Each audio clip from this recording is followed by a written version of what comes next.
El meditar, ¿no es cierto?, termina siendo un requisito fundamental, porque la meditación lo que pretende es calmar la mente. De calmar la mente va a ser posible que brote la conciencia de los hechos tal como son. Y luego, el amor. El amor es una cualidad fundamental del alma, es una cualidad fundamental de lo espiritual. El espíritu es puro amor. Yo creo que la búsqueda es un camino eterno, es permanente, que puede durar esta vida y varias vidas más. La vida es como un viaje. Y la gracia es el viaje, y la gracia del viaje es el viaje mismo. Lo único eterno es lo que nos habita centralmente, que es el alma, pero todo lo demás va a cambiar, va a modificarse, nosotros vamos a dejar de existir.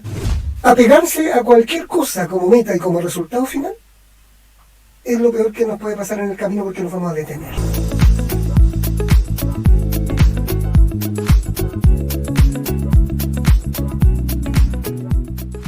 Hola, hola, ¿cómo están? Estamos aquí con una persona admirable por su bondad, por su servicio, por su sabiduría. Él es Juan Carlos Gómez, quien ha recorrido un camino que incluye el arte, la docencia, vocación sacerdotal. Dedicó más de 35 años también a la educación y siempre con un fuerte compromiso humano. Actualmente ofrece lecturas de cartas ancestrales basadas en calendario maya. Es maestro de tarot, disciplina que ha enseñado durante muchos años. Y además se especializa en yoga terapia y formador de profesor de yoga, donde tuve el honor de conocerlo. Y como un verdadero maestro siempre está en proceso de aprendizaje y actualmente se encuentra estudiando en la Academia de la Escuela del Alma con Patricia May. Entonces démosle la bienvenida con mucho cariño y un aplauso a Juan Carlos Gómez, que está aquí. Muchas gracias. Bienvenido, profe, un honor tenerlo aquí. Muchas gracias por su presencia. Hice todo un speech, o sea, como un resumen de lo que usted hace, pero igual no quería decir tanto, entonces explíquenos usted a qué se dedica, qué hace, cómo partió. Perfecto. Bueno, primero agradecerte enormemente por este privilegio de estar aquí en este espacio tuyo, que es tan bonito para gestar ¿no es cierto?, un trabajo espiritual también de tu parte. Porque la verdad es que hoy día estamos en ese plan, en el plan de que hay que hacer un cambio de mentalidad tremendo, ¿eh? Estamos metidos en una sociedad súper mecánica, súper individualista, en que cada uno se mira el ombligo y aparte de eso no mira más lejos, y que haya gente tan joven como tú que quiera abrir las puertas para que la gente cambie, para que la gente tenga una conciencia mayor, es algo admirable, y yo te felicito y te agradezco que me invites a participar de ese proyecto tuyo. Ay, profe, muchas gracias a usted, porque como le decía fuera de cámaras, es un honor tener toda su sabiduría en un podcast ahí en YouTube plasmado. Después por muchos años va a quedar y le puede servir a muchas personas. Por eso, gracias.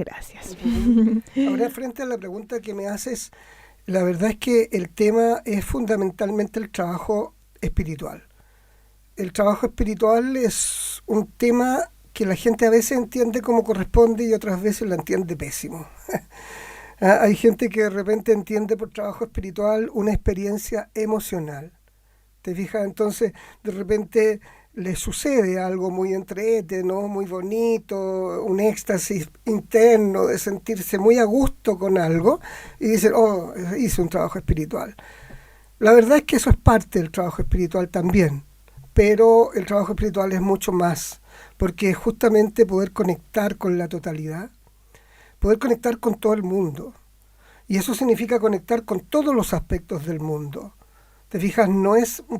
Hay gente que entiende el trabajo espiritual como una manera de retirarse, de irse a un lugar en donde todo funciona perfecto, en donde todo el mundo se entiende re bien, en donde todos son vegetarianos y en donde todos cuidan gatitos, y con eso se sienten súper en un mundo muy espiritual.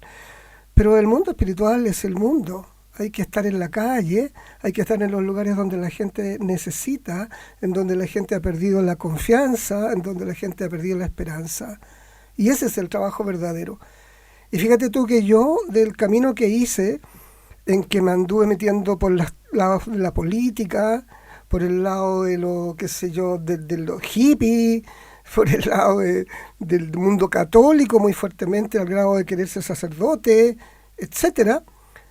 Siempre fue lo mismo, hay como profesor también. El deseo de ayudar a que la gente tuviera un nivel de conciencia un poquito mayor, que se propusiera encontrar algún sentido de vida más lindo, no sé, más profundo, más certero, más social, más humano. Siempre fue ese mi objetivo, en cualquiera de las cosas que hice. Y por ahí, por ejemplo, cuando estuve en la iglesia, ese camino chocó con la puerta de la iglesia, que me la cerraron en la nariz, porque no me consideraron digno de estar entre sus feligreses o sus sacerdotes, porque no cumplía con los requisitos que ellos pedían, ¿no? Que eran estas cosas muy moralistas, muy estrictas, y también como extrañamente de tener una suerte de pureza en la experiencia. Extraño, porque yo pienso que para poder estar con la gente, mientras más hemos experimentado, más empatía podemos poner con la gente que está experimentando lo mismo o que ha experimentado algo semejante a lo tuyo. Claro. Pero qué raro que te pidan ir a un lugar como siendo blanco, así blanquito, blanquito, como un hada perfectita, y usted va a ser bueno acá. Pero no creo que vaya a ser tan bueno con tan poca experiencia. Yo tenía una gran experiencia, ya estaba queriendo ser sacerdote pasados los 24 años, ya era profesor, ya me había titulado. Tenía harto que aportar, pero bueno, no quisieron que lo aportara por allá. Yo hoy día lo estamos aportando por otro lado. Ahí fue su ruptura en ese quiebre que lo llevó a este camino como más espiritual. Mira, la verdad es que el quiebre se produjo más en el término de la parte pedagógica. Después de eso, porque yo me dediqué a trabajar en colegios de todo tipo de tratos sociales y todo funcionó bonito mientras yo pude ejercer esta función de apoyo, de servicio, de ayuda, de elevar conciencia, de encontrar caminos, de que la gente fuera más humana, de que se conocieran mucho a sí mismas, hasta que me encontré con una educación que lo único que le importaba era tener un puntaje, era tener resultados cuantitativos que le dieran prestigio a las instituciones y que la colocaran entre los primeros, quintos, sextos lugares, y allí tener flujo de alumnos que se quisieran matricular. Entonces era un negocio muy entretenido, muy grande. Y toda la educación se fue para allá. O sea, ya los niños, no importaba que se conocieran a sí mismos, no importaba el crecimiento emocional, no importaba el descubrimiento de su vocación. Lo que importaba era que tuvieran sobre 800 puntos en la PSU. Lo que importaba era que los niños de básica o de otros niveles tuvieran determinados resultados en el CIMSE. Eso es lo que importaba. Y todo el resto se descuidó. Y se descuidó la formación humana. Hasta el día de hoy. Hasta el día de hoy. Aquí tenemos los resultados. Una cantidad de gente con muy poca conciencia social, con muy poca empatía humana y con un poco desarrollo emocional. Muy poco desarrollo emocional. ¿Te fijas? Entonces, obviamente frente a eso nos quejamos de la violencia, nos quejamos de la delincuencia, nos quejamos de un montón de cosas, pero no vemos que la causa de eso ha sido este proceso materialista, individualista y absolutamente alejado de lo espiritual con el cual hemos hecho la educación y un montón de otros procesos sociales. Y ahí estamos. Entonces, claro, hay posibilidades de cambio, tiene que haberla. Desde la fe, desde la confianza interna que tenemos los que trabajamos en estos caminos, y lo que mismo haces tú, ¿no es cierto?, al iniciarte con este proceso, es pretender que esta cosa cambie y que la gente vuelva a su contenido espiritual, que ya no lo considere como una opción, casi como un hobby. Mira, yo hago todas estas cosas, ¿no es cierto?, gano plata, tengo una vida bastante movida, y por ahí de repente hago yoga. Qué bueno. Y cuando no tengo plata no hago yoga, y cuando estoy bajoneado no hago yoga. No, pum. Bueno, no solo yoga, sino meditación. Muchas otras cosas, claro. Sí, algo como para volver a uno, como para conectarse con uno mismo, para conocerse a uno mismo. De eso se trata, ¿te fijas? Porque no nos enseñan eso. Hace rato que perdimos eso. Sí. Hace rato que perdimos eso. Dime nomás. Y usted, profe, disculpe, cuando, o sea, ese autoconocimiento que estamos hablando ahora, ¿lo descubrió cuando estaba en el colegio o fue después? Mira, la verdad es que cuando yo estudié pedagogía, eran dos los objetivos fundamentales que se seguían para lograr con los estudiantes. Y era uno, el autoconocimiento, Y dos, el descubrimiento de la vocación personal. Imagínate qué maravilla que los colegios trabajaran con esos dos temas. Wow. ¿Te fijas? Y para eso servía el lenguaje, la biología y todas las asignaturas. Para eso servía.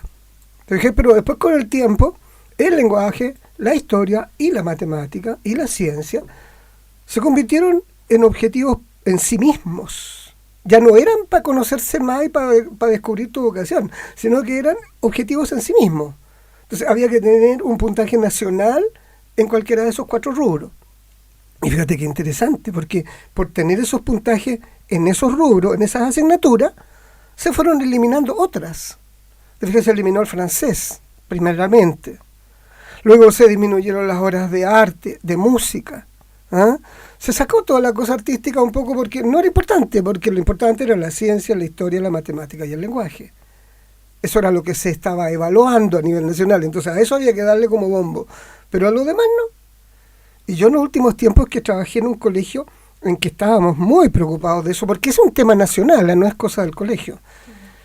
Yo fíjate que me dedicaba en esos últimos tiempos a sacar los niños de artes plásticas, a sacar los niños de inglés, a sacar los niños de educación física y de tecnología, para meterlos en salas aparte, en donde le dieran más lenguaje, más matemática, para que pudieran aumentar los puntajes, porque estos niños estaban marcando la nota baja dentro del curso y dentro del colegio.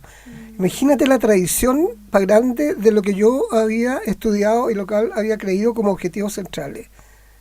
Ahora estaba preparando mecánicamente al muchacho para que tuviera un resultado que le diera al colegio un buen prestigio. Se volvió parte del sistema. Parte del sistema. Y estaba bien evaluado porque tenía mucha capacidad para lograr harta cosa. Pero cuando me di cuenta de la traición que estaba cometiendo, ahí me salí. Ahí me retiré. Y no querían que me retirara porque ellos decían, lo está haciendo re bien este caballero, pero no era lo mío. Te prometo que yo consideré que era una traición verdaderamente. Yo tengo mi esposa también es profesora, ¿eh? La Kitty es profesora de básica, y ella dice que los colegios son como los criaderos de gallinas, ¿eh? Que crían pollos como en una semana, los hacen grandecitos y que tengan harta pechuga y harto trutro, ¿no es cierto? Porque eso es lo que se vende. ¿Eh? Claro. Más o menos así anda la cosa en la educación hoy día. Y ahí cuando se retiró, ¿qué fue lo primero que descubrió? Bueno, partamos de una base también que esa misma gestión tan mecánica, tan pragmática, me enfermó. Ya. Me enfermó, te fijé, porque creo que mi llamado siempre fue el servicio. Y yo creo que por eso la monja que me vio alguna vez haciendo gran trabajo pastoral me dijo, usted tiene vocación sacerdotal, y yo la creí. Porque mi vocación siempre ha sido el servicio. Entonces, este no servicio y este estar trabajando para algo tan pragmático y tan materialista y tan individualista, me enfermó. Y esa enfermedad fue fundamentalmente psicológica. O sea, no hubo daño físico. Depresión, mucha jaqueca, crisis de pánico, mucha crisis de pánico. Y obviamente tratamientos psiquiátricos que fueron alópatas, puro medicamento, ¿no es cierto?, para disminuir el síntoma, pero no para tratar el fondo. Hasta que fue tanto así que ya iba aumentando la línea de medicamentos sin posibilidad de retorno prácticamente, y no pasaba nada, pues. Me seguía enfermando más y más y más. Eso cuando estaba en el colegio. Cuando estaba todavía trabajando. Entonces, en un momento determinado, decidí buscar una alternativa. Y me acuerdo que vino una amiga a mi casa que se llama María Angélica, que era como una suerte de bruja, ¿no? Una señora que tenía una mirada muy profunda, que era capaz de ver tu aura, no tengo idea de lo que hacía, pero la gracia fue que llegó a mi casa, se sentó en el living a tomar once antes de atenderme, porque era amiga, y me sacó una foto, pero tremenda, o sea, empezó a hablar en la mesa de mí sin tener idea y me dijo todo lo que me estaba pasando. Y de ahí me llevó a un espacio más privado en donde me hizo un tratamiento específico y me dijo, trabajemos juntos, esto tenés que trabajarlo porque no es algo simple. Y trabajé con ella unos cuantos meses y ahí aprendí calendario maya. Con ella, de repente llegó ella con la plegaria de las 7 direcciones, que es muy linda, y la decíamos juntos al terminar la terapia que ella me hacía.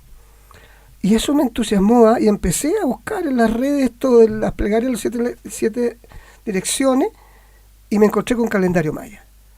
Y empecé a estudiarlo. Entonces, bueno, para estudiar, soy harto cabezón, así que no hay problema con eso. Comencé a estudiarlo y me calzó también. Ahí descubrí, por ejemplo, que yo dentro de esa línea de astrología maya, yo era un dragón resonante rojo. Ese era mi título, Es como que tú dijéramos que en el signo del zodiaco eres, no sé, un cáncer con la luna en Libra y cosas así. ¿Ya? En este caso era un dragón resonante rojo.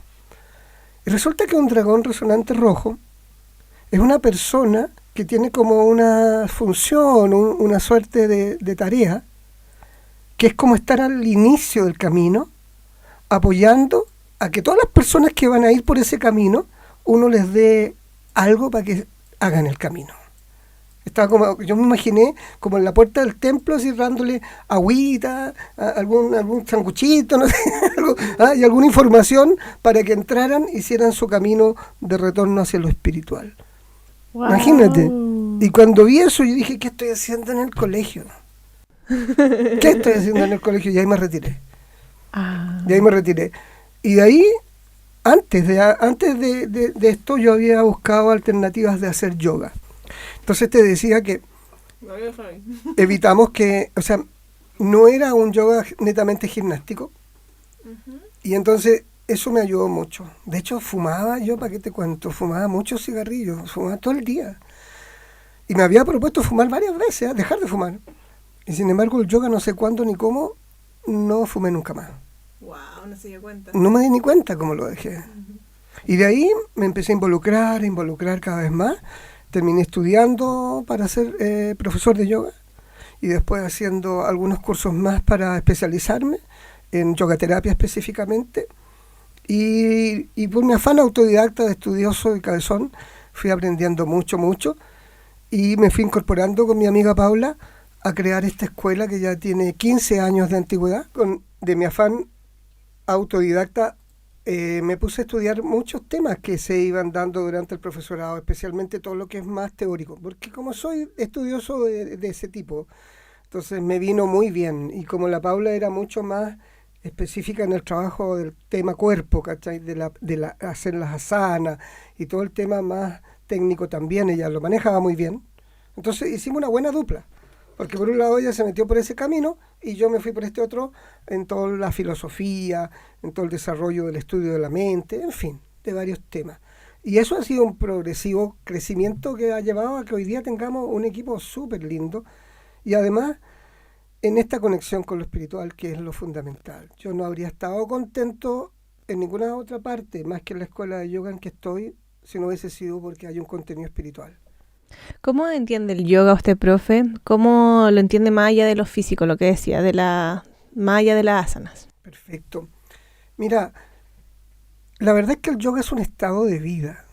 Ya, la verdad es que este tema de que se haya convertido en este trabajo físico y en este trabajo netamente de desarrollo corporal, fue algo que surge más o menos desde el siglo XIII para adelante. Te fijas, pero todos los 13 siglos anteriores y después como 2000 años antes de Cristo, el yoga fue siempre un estado especial de conexión con la totalidad de sí mismo y con la totalidad del universo. Entonces, con el tiempo se fueron dando cuenta de que eso no podía ser solo una conexión mística, desde un estado de devoción. Entonces, claro, los antiguos, los primeros, ¿no es cierto?, estaban en una conexión devocional con el universo, con los arbolitos, con la vida entera, y consigo mismo, y con su ser más esencial que era su alma. Después de eso se dieron cuenta que estaban en un mundo en que se hacían muchas cosas, se actuaba. Entonces se hace un trabajo de conexión con la acción, y decir, vamos a hacer que nuestras acciones tengan también una característica que nos lleve al estado de yoga, a este estado de unidad. Y esas características fueron que la acción fuera gratuita, no fuera interesada, y que fuera un servicio desinteresado y además consciente. Darse cuenta de lo que estoy haciendo, que todas mis acciones tienen una consecuencia, entonces me hago cargo de ellas. Y eso es el karma yoga. Después de eso vino un proceso en que ya la gente había entrado en más complejidad mental, más complejidad emocional. Les costaba ya saber quiénes eran dentro de las montoneras de funciones que iban adquiriendo. Entonces viene un yoga que dice, una manera de lograr ese estado es autoconociéndose.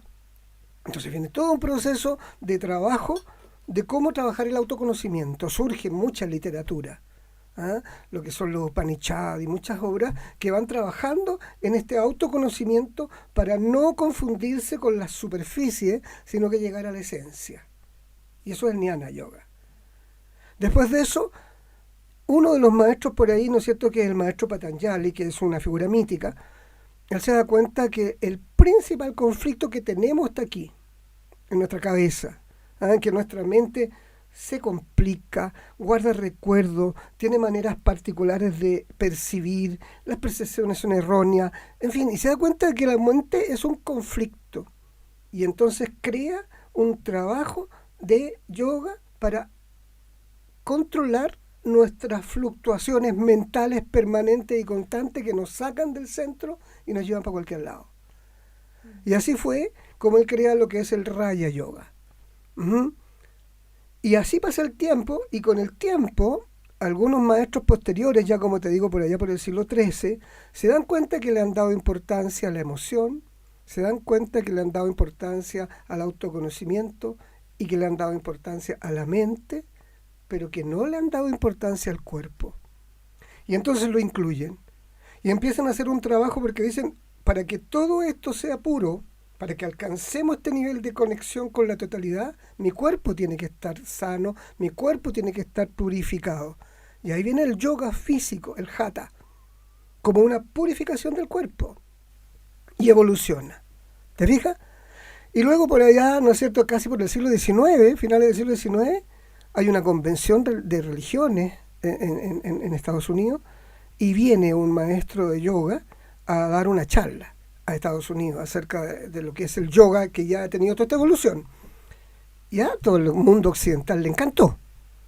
Entonces, todo el mundo en Occidente dijo, queremos hacer yoga, y se empezaron a crear escuelas de yoga en Occidente, y la mentalidad occidental empezó a intervenir en el yoga tradicional y se creó un yoga muy occidentalizado que perdió un poquito la línea original de lo que había sido en Oriente. Mucho cuerpo. Y se le dio mucha importancia al cuerpo. Te fijas, hoy día tú ves que hay toda una producción industrial para el yoga, o sea, hay todo un vestuario, toda una mat muy particulares, muy especiales, toda una implementación, las escuelas mismas tienen que tener toda una infraestructura muy especial. Y obviamente está bueno. ¿Para qué vamos a decir? Es positivo. Si la gente engancha por ahí, bienvenido sea. Pero no nos quedemos ahí. Solo en eso. Claro. Hay un trabajo más profundo. ¿Usted qué le diría a esas personas que no son flexibles, que no tienen ese cuerpo que decimos nosotros y quieren empezar a hacer yoga? Sería cosa de mirarme a mí mismo si la cámara me enfocara entero. Podría decir que hace este caballero hablando de yoga con esa pinta, pero así es la cosa. Pues si el problema, como digo, no es que sea alguna parte de tu ser un límite para conectar con lo más sagrado que tú tienes y que es tu alma. Si hubiese algo en tu cuerpo, o en tu mente, o en tu emoción, o en cualquiera de tus capas, que fuera un límite, entonces no estamos hablando de un alma que te ama. Estamos hablando de un alma que no te ama, porque te está diciendo, para llegar a mí tienes que sacarte eso, o tienes que tener esto, o tienes que ser súper flexible, o tener tal contextura. El yoga es un estado de vida. Y ojalá fuera un estado de vida que mantuviéramos las 24 horas del día y no solo las veces que vamos al espacio en donde se hace la práctica. El yoga no se hace solo sobre la mat, se hace sobre los pies de uno, caminando todo el día. Ya, profe, ¿cómo usted relaciona la práctica espiritual con la vida cotidiana y los vínculos humanos, ya sea suyo, entre las otras personas? Qué interesante. Oh, gran desafío tu pregunta. Sí, es muy bueno. Mira, a ver, partamos de la base de que la aplicación del trabajo espiritual en la vida cotidiana es la meta, ¿no? Es lo que debiéramos lograr. Pero para ello es primordial hacer algún trabajo previo de preparación, ¿te fijas? Porque, por ejemplo, el meditar, ¿no es cierto?, termina siendo un requisito fundamental, porque la meditación lo que pretende es calmar la mente. ¿Te fijas? Porque solamente de calmar la mente va a ser posible que brote la conciencia. Si yo tengo una mente súper agitada, que es propio de estos tiempos, ¿no es cierto?, atento a 1000 cosas que tengo que hacer en el día, y a 1000 cosas que tengo guardadas en la memoria, en fin, y a 1000 estímulos que me están repercutiendo todo el tiempo, yo en ese estado de excitación no puedo conectarme espiritualmente en lo fundamental, digamos. Tengo que aprender a calmar. ¿Te fijas? Entonces, en la medida en que yo hago meditación todos los días, ahora también quiero detenerme ahí, porque hay gente que se pone la meditación también como un trabajo demasiado autoexigente, ¿no? Por ejemplo, ya tienes que meditar 2 horas. Bien difícil encontrar en estos tiempos actuales 2 horas en que te puedas aislar en soledad y dedicarte a la meditación. O sea, ¿cómo le pedimos eso a una persona que trabaja 8 horas al día, que ocupa 2 o 3 horas en movilizarse a su trabajo, por lo tanto ya tenemos prácticamente 11 horas? Al final se hace una carga. Al final se hace una carga, te fijas, llegas a tu casa tipo 10 de la noche o 9 de la noche y te quieres reposar y te quieres casar y sabes, tengo que meditar. Y 2 horas, o sea, es muy difícil. Entonces, hay que ver cómo podemos meditar poquitos, ojalá minutos. Ahora voy en el bus, cierro los ojos un ratito, trato de calmar mi mente. Después hay un horario de detención en la oficina o en el trabajo que me toque y ahí puedo otra vez buscar esa alternativa en vez de salir con los amigos a fumar a la calle, qué sé yo. Hay montones de momentitos en que podríamos tener lo que hemos dado a llamar, lo que se ha dado a llamar especialmente en la escuela de la Patti May, la pausa sagrada. Ay, qué lindo nombre. Lindo nombre, ¿te fijas? Incentivemos las pausas sagradas.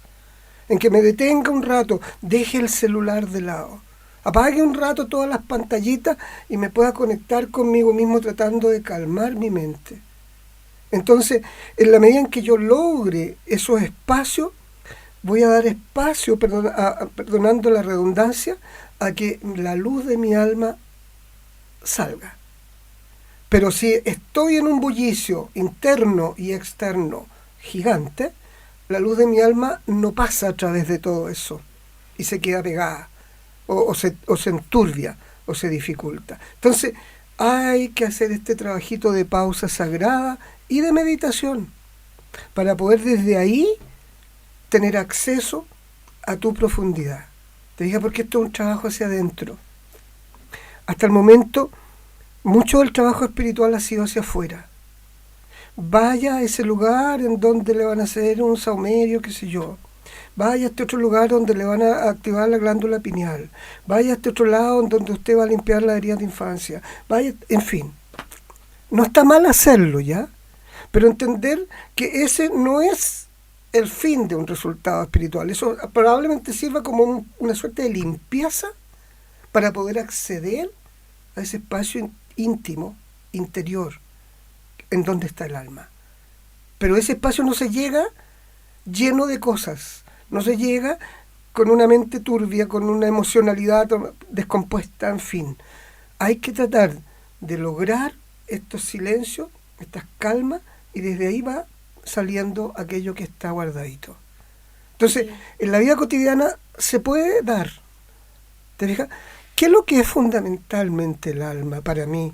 Desde lo que he podido aprender en todo este tiempo, es una conciencia pura. Entonces, es tener esa conciencia que ve en la absoluta pureza, que no ve ni con el juicio, ni con la comparación, ni con el desarrollo histórico de por qué ahora estoy aquí, porque no estuve antes, mira qué bien estoy ahora y mira mal que estuve ayer, nada de eso, solamente conciencia pura, perfecta, de los hechos tal como son. Y luego, el amor. El amor es una cualidad fundamental del alma, es una cualidad fundamental de lo espiritual. El espíritu es puro amor. ¿no es cierto? Tú te acuerdas en la escuela, ¿no es cierto?, cuando decíamos Evalam, que Balam, ¿no es cierto?, el amor es la esencia de todas las cosas. Entonces, esa conexión con el alma debiera llevarnos a ese estado de conciencia pura y de amor. Y cuando me encuentre con eso, si voy con esos dos estados caminando por cualquier parte de Santiago o de la ciudad que sea, estoy dando a ese espacio un poquito de luz. Esa es la idea. El maestro Iyengar decía, en sus tiempos, decía, mira, en este momento hacen yoga, no sé, 1000 personas. ¿Ya? Decía, ahora entonces son 1000 puntitos de luz. Decía, yo tengo la esperanza que en el futuro hagan yoga 10.000 personas, van a ser 10.000 puntitos de luz. Y si hace 1.000.000 de personas, hacer 1.000.000 de puntitos de luz. ¿Usted cree que ese amor que usted describe, nosotros venimos de naturaleza con ese amor? ¿O piensa que por naturaleza somos personas con más ego, por decirlo así? Porque el ego tampoco es malo, como dicen. ¿Cómo? Esas son dos preguntas. Está bueno, me gusta. Mira, primero tenemos que entender el amor no desde la perspectiva romántica, de la cosa erótica o de la cosa sentimental, ¿no es cierto?, el cariño y de la cosa que es más la expresión del amor, ¿no es cierto? Porque claro, hay gente que de repente, por ejemplo, hace una terapia en que perdona a algún ser que le hizo daño en la vida y mediante una cosa simbólica le da un abrazo y con eso parece estar todo sanado. Eso es una cosa muy, muy desde la perspectiva emocional, sentimental, sin un contenido profundo. ¿Ya? La idea es que esto tenga un contenido profundo. Hoy día estamos en una época en que la mente tiene un poder muy grande. Tú ves lo que estamos haciendo ahora.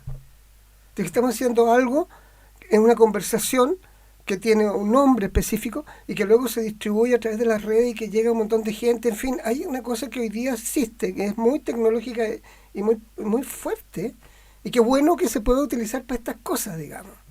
¿Fija? Entonces, hay un desarrollo de la gente. O sea, hoy día tenemos un desarrollo de conciencia que nunca se tuvo antes. Que antes la tuvieron algunos maestros iluminados, pero hoy día estamos mucha gente teniendo este grado de conciencia, que bueno, y la gracia es que siga aumentando. ¿Te fijas? Entonces, cuando hablamos del amor, por ejemplo, hablamos de algo concreto, ¿no? Y tiene que ver, para mi gusto, con lo que yo vi con el maestro Humberto Maturana, con este chileno que es biólogo y filósofo, que él decía que el amor era el respeto por el otro como legítimo otro en la convivencia.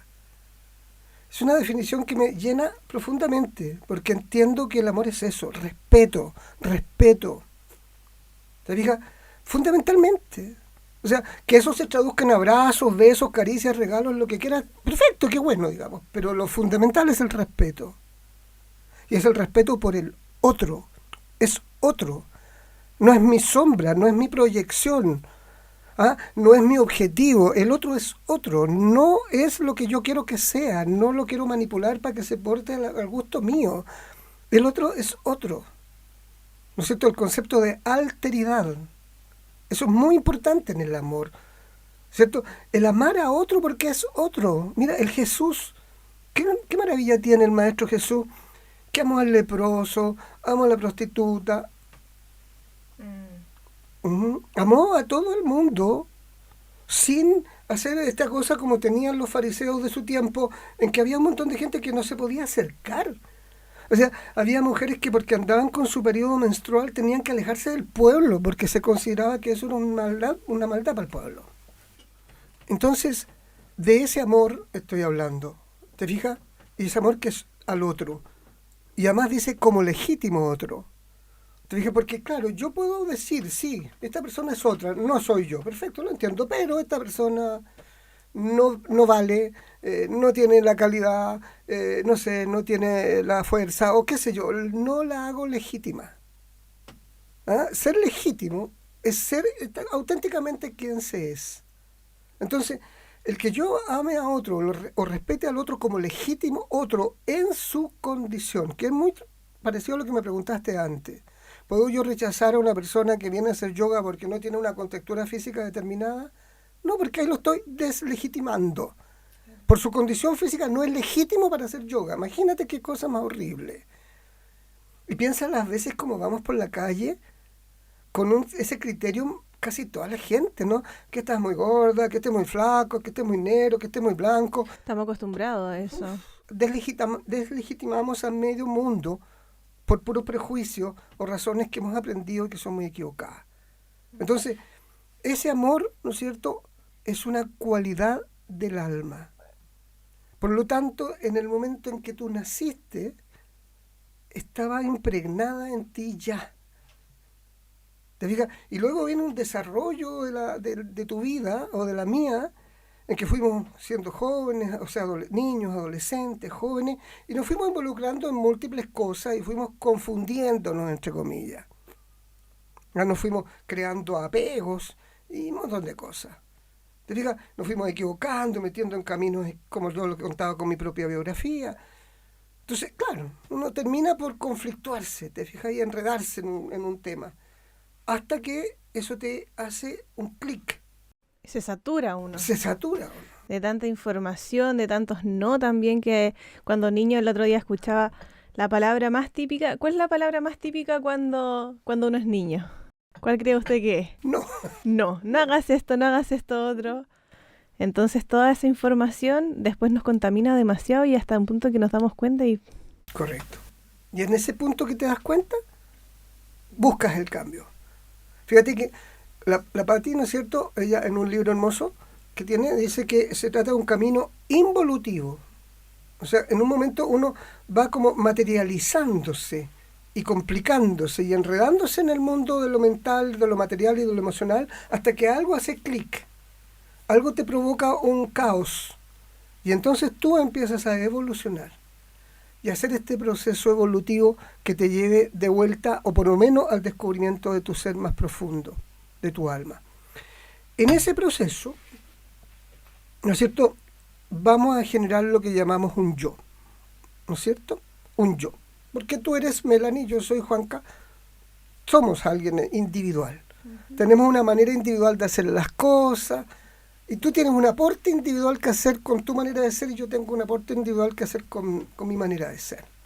Es el yo. ¿Te fijas?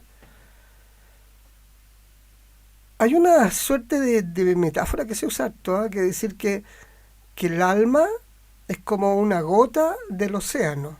El océano sería el espíritu, maravilloso y general, total, la totalidad, y mi alma sería una gota de ese océano que habita en mí y que me da la posibilidad de hacer las cosas que hago y de vivir mi vida. ¿Te fijas? Y esa alma está en mí, que soy un yo, ¿no es cierto?, que tiene una individualidad, un aporte particular. Por ejemplo, no sé, a mí me gustó mucho hacer teatro, por ejemplo, hubo una parte de mi vida que me dediqué al teatro. Entonces con el teatro era mi manera de aportar. Otra persona aportará, no sé, desde la ingeniería comercial, no sé de dónde. Ya, cada uno desde su punto. Ese es el yo.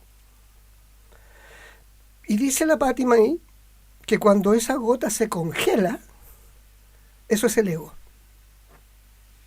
Fíjate, porque al congelarse el yo, se convierte en una figurita, ¿no? Se convierte como en una figura de anime, así como estas cosas que les gusta coleccionar a los chiquillos, ¿ah? Ahí, como que la tuviera en mi mano y la pudiera ver, ¿te fijas? Entonces, ahora tengo una concepción de mí, un entendimiento de mí, pero estático, fijo. Nada me cambia. Nada me cambia. Y eso es el ego, ¿te fijas? Y el ego se transforma en una realidad concreta, práctica, estática, fija, separada. Separada de la totalidad. ¿De acuerdo? Entonces, el ego es como, no sé, es como la ropa que llevamos puesta. Y a veces nos identificamos con eso. Absolutamente. Ahí está el problema. Si el ego, como tú dijiste muy bien, no es malo. El problema es cuando ya yo dejo de ser yo y soy el ego. Por algo tenemos ese ego. Por supuesto.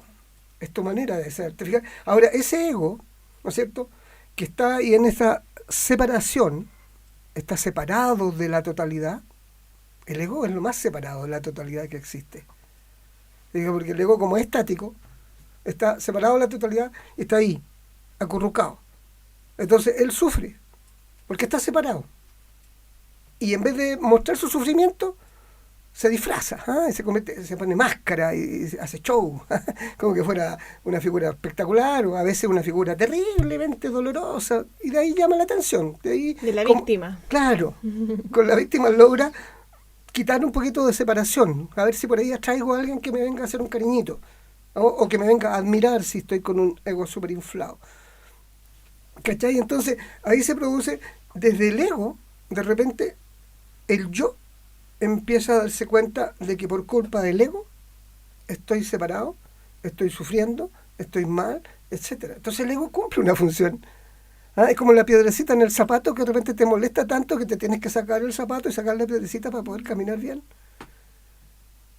Es que, mira, tal vez algo importante de esto que estamos hablando y que no quiero perder la oportunidad de decirlo, es que yo me he dado cuenta que el principal error del camino espiritual es lo que se llama el buenismo, el buenismo, que las personas que hacen un camino espiritual lo que pretenden es llegar a ser muy buenas o muy buenos, como que tener puras virtudes y cualidades increíbles, entonces como que se van vistiendo de blanco, no sé, cambiando el nombre, poniéndose unos nombres espirituales, en fin, Bueno, si alguien lo quiere hacer, que lo haga hacia su camino, pero que entienda que ahí no es el final. ¿Te diga? Porque lo que yo he entendido, y me encanta, es que de todo lo que nos pasa, de lo bueno, de lo malo, de lo lindo, de lo feo, de lo alto y de lo bajo, de todo, el alma es capaz de sacar luz. Y eso, cuando eres capaz de tener la conciencia pura, te das cuenta y entonces puedes decir gracias, incluso hasta de lo más fuerte que te pueda pasar. Wow, qué lindo. Profe, usted hace tarot terapéutico, ¿cierto? ¿Y en qué diferencia este tarot terapéutico con el tarot de adivinación, de magia negra que se conoce? Como, no, yo no me quiero hacer tarot porque esto está asociado con la magia negra, no quiero, qué miedo. Cierto. Sí, es un temazo. Decía, mira, yo como te dije antes, había aprendido a hacer la carta astrológica del calendario maya, y era también un trabajo de autoconocimiento bien interesante, pero era un trabajo re largo. Implicaba hacer una carta que, harta información, se hacía un documento como de 16 páginas, y después me sentaba con la persona y se lo leía, se lo explicaba, la persona salía agotadísima, yo también. Hasta que de repente apareció el tarot en mi vida y lo asocié con lo mismo, como una técnica de autoconocimiento. Lo aprendí con una persona que hacía tarot, digamos, de la manera más normal posible, digamos, un tarotista propiamente tal. Y luego, con el tiempo, cuando yo empecé a asociarlo con mi manera de trabajar, que era el autoconocimiento y el camino hacia lo espiritual, le empecé a dar un camino distinto y me encontré con don Alejandro Jodorowsky, primero a través de la literatura y después a través de los encuentros que habían con él aquí cuando venía a Chile, que se llamaban Cabaret Místico. Y fui con él y eso me ayudó mucho a entender el concepto que él usa, que es tarología. ¿Viste? La expresión logía es estudio. Entonces, estudio a través del tarot. Entonces, el tarot es una forma de estudio, de estudiarte a ti misma. El tarot te va a ayudar a través de las cartas y a través de los palos y a través de los números, a través de los arcanos mayores, a descubrir aspectos tuyos que frente a una determinada circunstancia podrían estar ocasionándote algún tipo de problema, de confusión o de conflicto. Y bueno, me encantó, porque era mucho más fácil que la carta maya. O sea, era sentarse con las cartas y punto. Así que le di con ese camino. Y de repente me tocó participar en algunas ferias de terapia. Y como parece que era buena la cosa que yo hacía, entonces tenía 30 clientes así en forma continua durante un día. Fue practicar y atreverme a leer lo que estaba diciéndome la carta, y eso me ayudó muchísimo a soltarme. Entonces se despertó mi capacidad intuitiva tal vez, y fundamentalmente me conectó con el alma, del corazón de mi alma al alma de la persona. Se produce una conexión y eso permite que lo que me van abriendo las cartas, que son como llaves que abren puertas, pudiera servir para lo que íbamos hablando con la gente. Ahora, como no soy adivino, yo puedo tirar una carta y decir, mira, aquí yo veo tal cosa. Y la persona me dice, no, yo creo que no es por ahí, que es por este otro lado. Y yo digo, perfecto, entonces por el otro lado. Entonces, no me complico porque yo no voy pretendiendo lucirme, ni quiero que la gente diga, oh, este caballero me adivinó cuándo me voy a morir o cómo me voy a sanar del cáncer. No estoy ahí. Eso quiero que nos aclare, como la diferencia del tarot terapéutico con ese tarot de adivinación. Muy bien. Yo diría que el tarot de adivinación puede tener un sentido y puede tener algún grado de apoyo, y puede haber gente que sí tenga la capacidad y la condición de conectarse con distintas dimensiones que existen, ¿te fijas? Y que al conectarse con esas dimensiones que están más allá de lo netamente visible, puedan acceder a ciertas informaciones tanto de atrás como de adelante en el tiempo. Puede ser. Yo conozco a alguna amiga mía que tiene esa capacidad, digamos, de conectarse, y cierra sus ojos y hace un trabajo precioso. Pero la diferencia está entre lo que tú mencionaste, que es la magia negra, y la magia blanca. ¿Ya? Cuando hablamos de magia negra y magia blanca nos referimos, bajo mi entendimiento, y a riesgo de equivocarme, como diría don Alejandro Jodorowsky, que la magia negra y la blanca tienen que ver con la luz.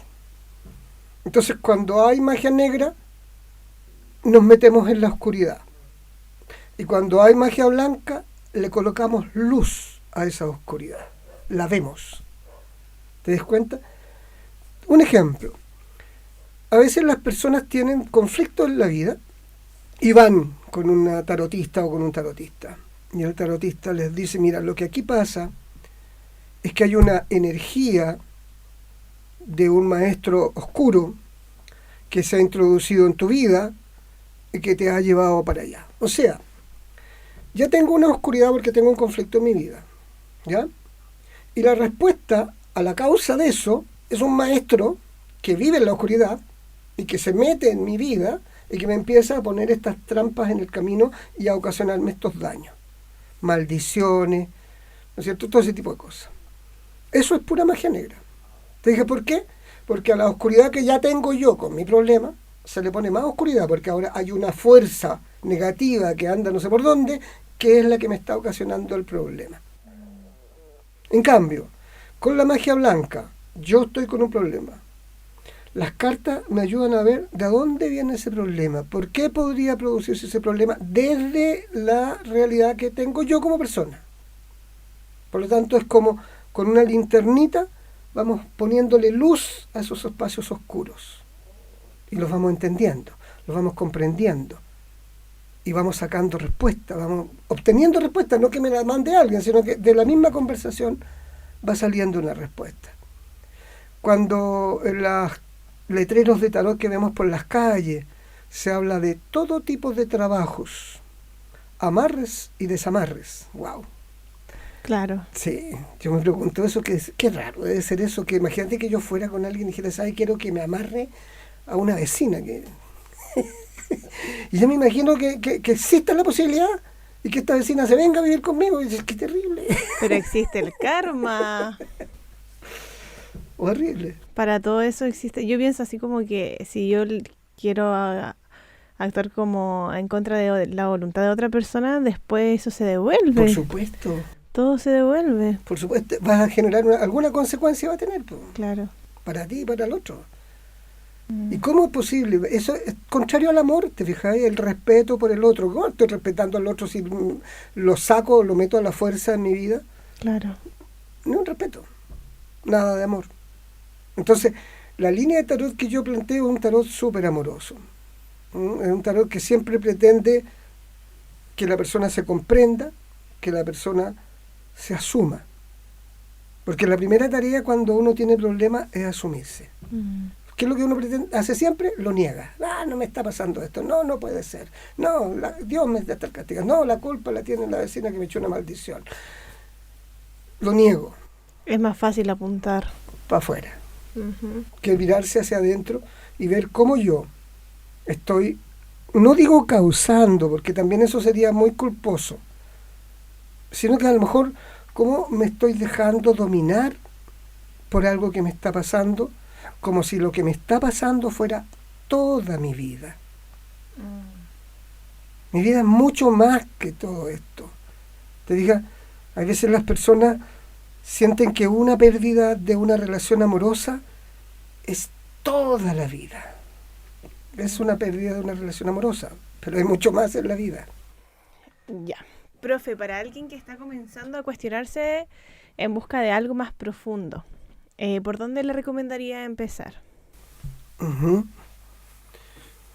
Como de alguna manera estamos dando algunas pistas. La primera cosa es no negarse. No negarse. Esta sensación de búsqueda es una cosa natural. Yo diría que todos los seres que existen siempre estamos en una búsqueda. Siempre. Y creo que también la sensación de que esa búsqueda tenga un final, que en algún momento uno llegue y encuentre algo, es lo primero que hay que deshacer. Yo creo que la búsqueda es un camino eterno, permanente, que puede durar esta vida y varias vidas más. Por lo tanto, mientras estemos en esa búsqueda, estamos en el camino. Mira, la vida es como un viaje. Y la gracia es el viaje, y la gracia del viaje es el viaje mismo. Entonces, cuando usted o yo, cualquier persona ha hecho un viaje y dice, mira, quiero ir a tal parte, ¿de verdad? Y desde el día que te lo planteaste, solo estás imaginando el estar en ese lugar.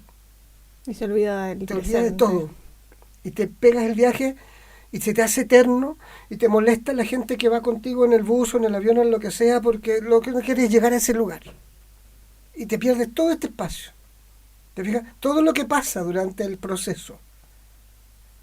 Y llegas al lugar y probablemente el lugar no tenga una relación verdadera con lo que te imaginaste. ¿Ya? Que la primera cosa que llegaste a ese lugar y tenías presupuestado quedarte en un lugar muy lindo y muy cómodo, no había. Estaba cerrado, estaba todo lleno, tuviste que quedar en un lugar incómodo y multitudinario. Y ya empiezas a frustrarte. Te digo, porque lo que había focalizado era la meta. Aquí no hay meta. El viaje es la vida entera. Y mientras yo vaya por este viaje con mi conciencia pura y desde el amor, el viaje va a ser una maravilla. Con todo lo que pase. Lo lindo, lo feo, los logros, los fracasos, con todo. Yo creo que eso es lo que principalmente tendría que decirle a cualquier persona que quiera iniciar este camino. Que no se plantee la posibilidad de llegar al paraíso. De retornar al paraíso. Porque eso es un proceso mucho más elevado que el que se puede hacer en esta tierra. ¿No es cierto? Aquí todo es perecible, todo es imperecedero. Lo único eterno es lo que nos habita centralmente, que es el alma, pero todo lo demás va a cambiar, va a modificarse, nosotros vamos a dejar de existir. ¿Te diga? Entonces, apegarse a cualquier cosa como meta y como resultado final es lo peor que nos puede pasar en el camino, porque nos vamos a detener. O sea, plantearse metas, ¿es bueno o usted dice que solamente disfrutemos nomás del proceso? Mira, plantearse metas en los términos de la vida, ser mamá, no sé, tener una casa propia, o vivir en un determinado espacio, o tener una determinada vida, maravilloso, si eso es. No obsesionarse.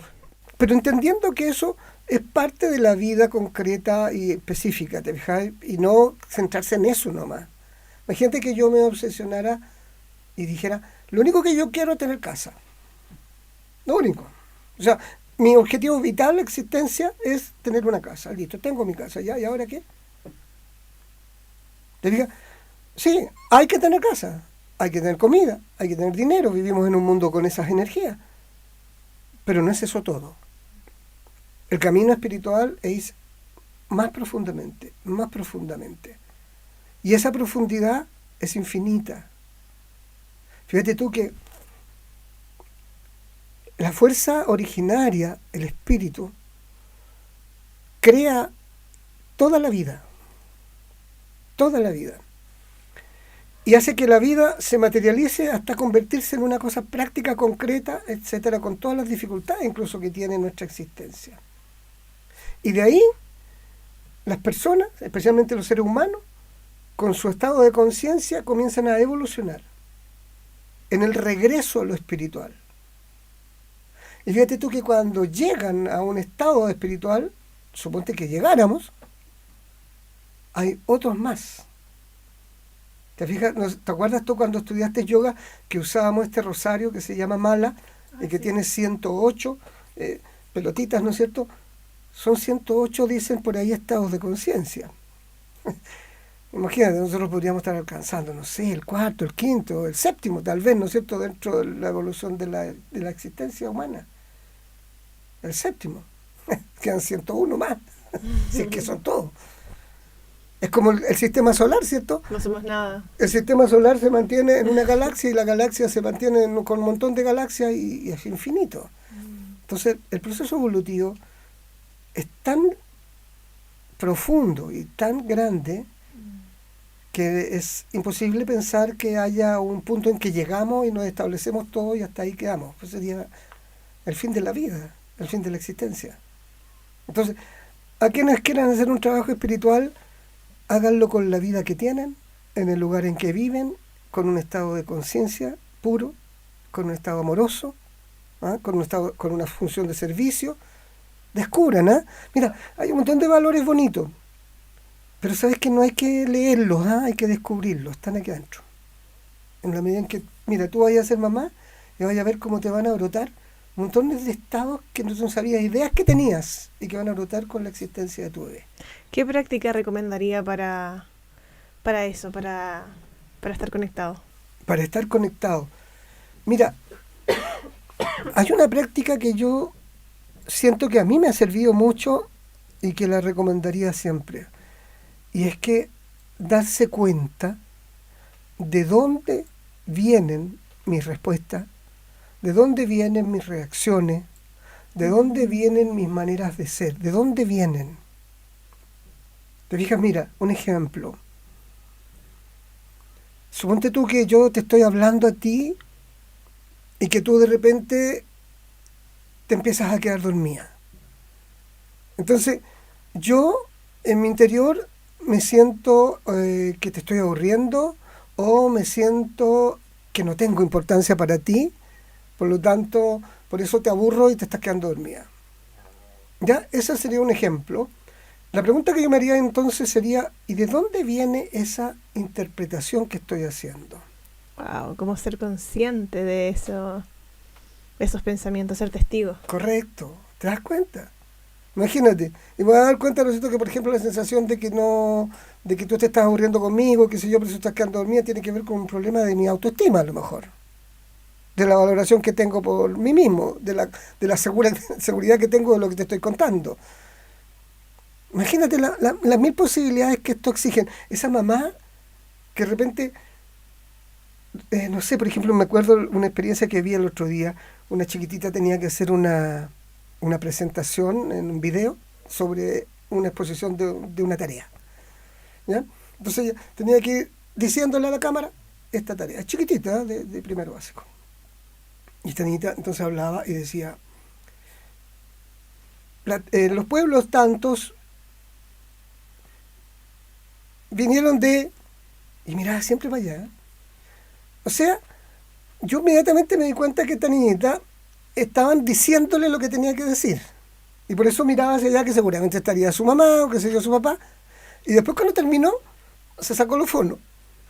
O sea, la exposición que estaba haciendo no era de ella, sino que se la estaban diciendo con los fonos. Entonces, la pregunta que uno haría, ¿de dónde surge la necesidad de la madre de no dejar que su niña se exprese libremente, sino que le hagan esta suerte de trampa para que la cosa funcione? Y para más la niña usaba unos conceptos que jamás habrían sido palabras de ella. Entonces, esa pregunta, si la mamá se la hace y se da cuenta, dice que soy, no sé, que sea lo que sea, que se lea y se dé cuenta, que a lo mejor en su afán de logro, de éxito, qué sé yo, No está dejando que su hija se exprese libremente y dentro de su condición, qué es lo que se necesita. O que se equivoque. O que se equivoque. ¿Qué pasa ahí? Entonces, ¿te fijas? Ahí está la tarea individual si la pudiéramos hacer siempre. Cuando vas manejando y se te cruza un tipo torpemente y te saca de tu carril y te provoca una reacción X, te dicen ganas de matarlo. ¿De dónde sale eso? ¿De dónde viene? Profe, si tuviera que cenar con una persona en la vida, ya sea viva o muerta, ¿quién sería? Wow. Habría tanta gente. Solo con una. ¿Con una nomás? Sí. Uh-huh. Bueno, algunas personas que podría cenar ahora con la gente que tengo, entonces probablemente me gustaría escoger a alguien con la cual no pudiera. Claro, sí. Que fuera traerla. No, sí. Que fuera como más difícil, por decirlo así, ¿no? Su familia directa. Sí, no sé, mira. Hace pocos días falleció don Gastón Sublet. Don Gastón Sublet, un psicólogo y filósofo, fundamentalmente esteta, dedicado a la estética, chileno, que me tocó en gracia conocer por ser una persona que me hizo clases cuando estuve en la universidad. Y lo admiro mucho, lo admiro muchísimo, tanto como admiro a la Patti May también.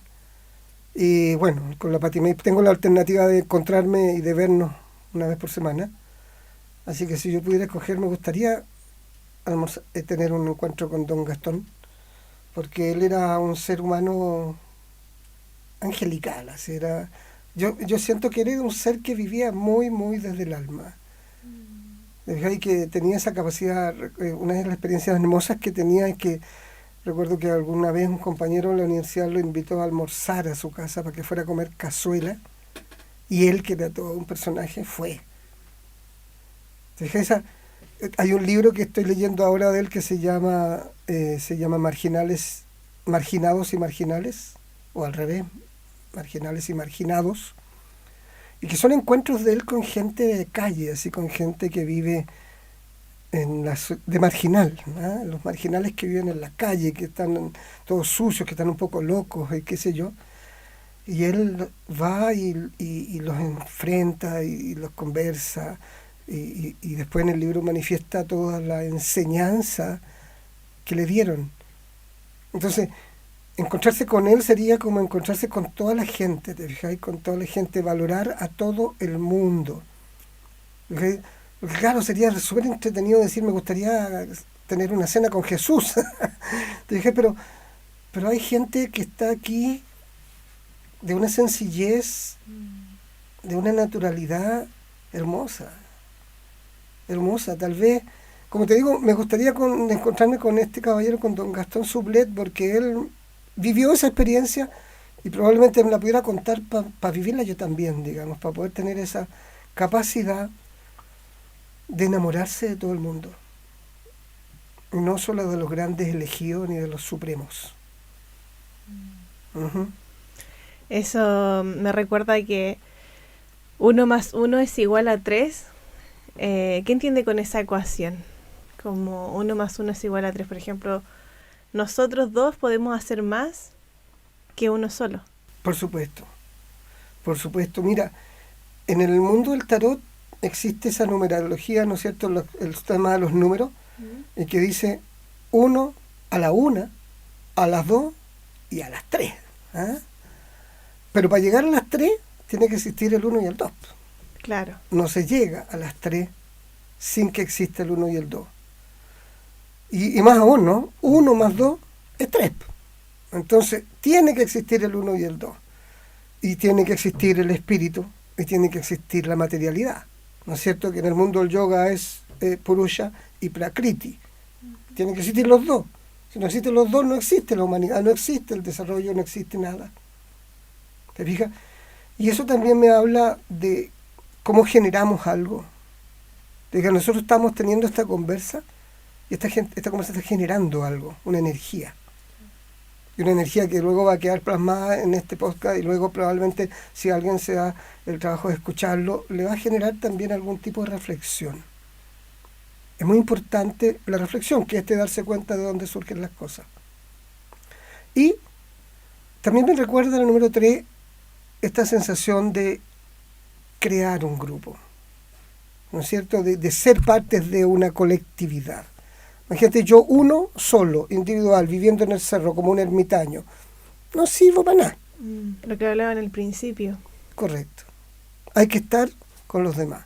Entonces, 1 y 2 forman un 3, que es una colectividad. En el budismo eso es la Sangha, ¿no es cierto?, que es la comunidad. Y fíjate que, aprovechando eso, me gustaría decir que el autoconocimiento pasa mucho por esta reflexión, pero también pasa por lo que los demás te muestran. Que los demás también te apoyan, también te aportan. Entonces, en la conversa con los demás, en la relación con los demás, también brotan cosas que me permiten autoconocerme. Si no, viviríamos solos. Claro. Seríamos un cóndor viviendo en la cumbre de una montaña. ¿Usted siente que cada vez estamos más egoístas o cada vez hay más compasión? Mira, el sistema social en el cual estamos conviviendo, que es el capitalismo, ¿no es cierto?, y este posmodernismo, es obviamente una visión muy, muy, muy individualista. Por lo tanto, hay una gran masa de gente a nivel mundial, y lo vemos a niveles políticos y a niveles de grandes dirigentes de países, ¿no es cierto?, políticos, que son muy individualistas. O sea, casi plantean que la mirada de él o de ella es la única mirada y punto. Yo digo que es así es y se acabó y no hay vuelta. Entonces, usted no piensa como yo, así que desaparezca del mapa. Estamos en un mundo súper individualista. Hemos sido generados nosotros, tú y yo, en ese mundo. Entonces, el que existamos un montón de gente, que empecemos a cambiar eso, y a revolver el mundo de lo social, el mundo de lo grupal, el mundo de lo colectivo, de la cooperación en vez de la competencia. Porque la competencia no es mala en términos de que te permita mejorar, pero cuando la competencia radica en que yo soy el bueno y tú la mala, o tú eres la buena y yo soy el malo, y tú eres mejor que yo y yo soy peor, o al revés, esa competencia es una competencia individualista. Nos separa. Nos separa. Entonces, ahora hay una gran cantidad de gente, por suerte, qué bonito. Hay muchas escuelas de yoga, hay muchas personas como tú que están haciendo esto, tú misma. ¿Te fijas? Tú podrías estar metida en cualquier otro mundo y estás en este, ¿te fijas? Y estás queriendo generar esta conversación como algo que permita a otras personas conectar. Qué bueno, ¿te fijas? Sí, imagínate que esto aumente. ¿Ah? Ahora iremos a ver nosotros ese aumento. Hoy día estamos en una lucha frontal entre los que quieren mantenerse tal como están las cosas y los que queremos cambiar. Y obviamente la fuerza de los que quieren mantenerse es potente, entonces cuesta, pero hay que estar ahí. No hay que perder la fe. Ya. Profe, ¿cómo le gustaría, última pregunta ya, ¿cómo le gustaría a usted ser recordado por solamente una frase en su vida? Oh, qué buena. Fíjate que estuve el otro día pensando en la idea de que me gusta la palabra un hombre sencillo, ¿ya? Y obviamente la palabra sencillo tiene un montón de significados, pero el significado concreto es que no es un hombre complicado, que es una persona compleja, ¿no? O sea, una persona que no es sencilla, es una persona muy compleja. Fíjate, por ejemplo, puede haber un árbol de Pascua muy sencillo, que un árbol con unas 4 adornos sencillos. Y puede haber un árbol de Pascua súper complicado, así, con 400 sistemas de luces, así, llenos de adornos. ¿Ah? Creo que el concepto de un hombre sencillo me gusta mucho. Y me gustaría ser recordado así. ¿Por qué? Porque es un desafío para mí. Porque yo me considero complejo. A sencillarse, una vez lo enseñaron. A sencillarse es la palabra hermosa. ¿Te fijas? Como he sido muy mental, entonces sí tiendo a ser muy complejo. Espero con todo lo que he hablado no complicar más la existencia de nadie. ¿Te fijas? Pero creo que me gustaría que si algo quedara y algo yo lograra que pudiera quedar, sería esa, que dijeran, era un hombre sencillo. Ojalá. Lo dudo, pero ojalá. Profe, ¿y este último minuto, algún consejo o algo que quiera transmitir por estas redes para las personas que están inmersas en este mundo, recién están en este comienzo de este mundo espiritual? Muy bien. Muy bien, sí, por supuesto. Mira, en lo esencial yo diría que por favor no tomemos los caminos espirituales como formas de escapar o de colocarnos en una dimensión distinta a la dimensión real. Los que hacemos un camino espiritual debemos estar en lo político, debemos estar en lo económico, debemos estar en lo social, debemos estar en todos los ámbitos. ¿Te fijas? Porque el otro día vi un libro muy, muy potente, ahí lo vi en una foto, que decía el yoga, no me acuerdo exactamente, pero era una cosa así como el yoga, un apoyo fundamental del capitalismo. ¿Te fijas? ¿Por qué? Porque hablaba en su interior un poquito, por lo que pude ver, de cómo el yoga nos despolitizaba o nos hacía refugiarnos en un mundo aparte del mundo real. ¿Te fijas? Ya el maestro, ¿no es cierto?, Aurobindo, que fue uno de los creadores del yoga integral, que recién se está haciendo conciencia de su gran aporte, él decía, todas las personas que hacemos un camino espiritual ascendemos, subimos, en un proceso evolutivo hasta llegar a encontrarnos con lo esencial, descubrir lo esencial, para bajar, para traerlo acá, para traerlo a la villa, a la población, al barrio en donde uno vive, a la casa en donde uno está. ¿Ya? Que nadie piense que está haciendo un camino espiritual para ir a hablar a la OEA o a la ONU, porque no existen las posibilidades de que hagamos esas cosas los seres que estamos viviendo sencillamente. Es aquí, ahora, en este lugar, cuando te subes al metro, ahí eres un foquito de luz. Cuando caminas por la calle, cuando le das las gracias al Señor que no sé, que te abre la puerta para pasar. En fin, esos son los momentos. No, por favor, pensemos que el camino espiritual es para llegar a convertirse en un maestro espiritual, no sé qué cosa, en el guía del mundo, ¿no? Ojalá haya muchas personas que lo hagan, pero partamos por lo cotidiano, por lo pequeñito, por lo sencillo. Genial.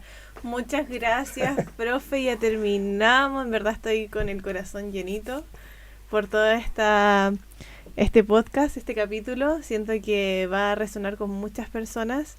Muchas gracias de nuevo por estar acá. Le agradezco de corazón. Recuerden suscribirse, seguirnos y, profesor, lo último, si alguien lo quiere encontrar por sus terapias, por el tarot, por el profesorado, por yoga terapia, ¿dónde lo puede encontrar y cómo? Bueno, tengo mi página, una página que es www.prajna.terapias.cl. Y ahí también está mi Facebook, mi Instagram, no me acuerdo en este momento cómo se llaman, así que por la página voy a dejar anotado. Ya súper genial. Muchas gracias, Melanie, muy amable. Ya, y ahí recuerden también que estamos con Producciones WNC, ahí Benjamín saluda. Y nos vemos en un próximo capítulo. Chao.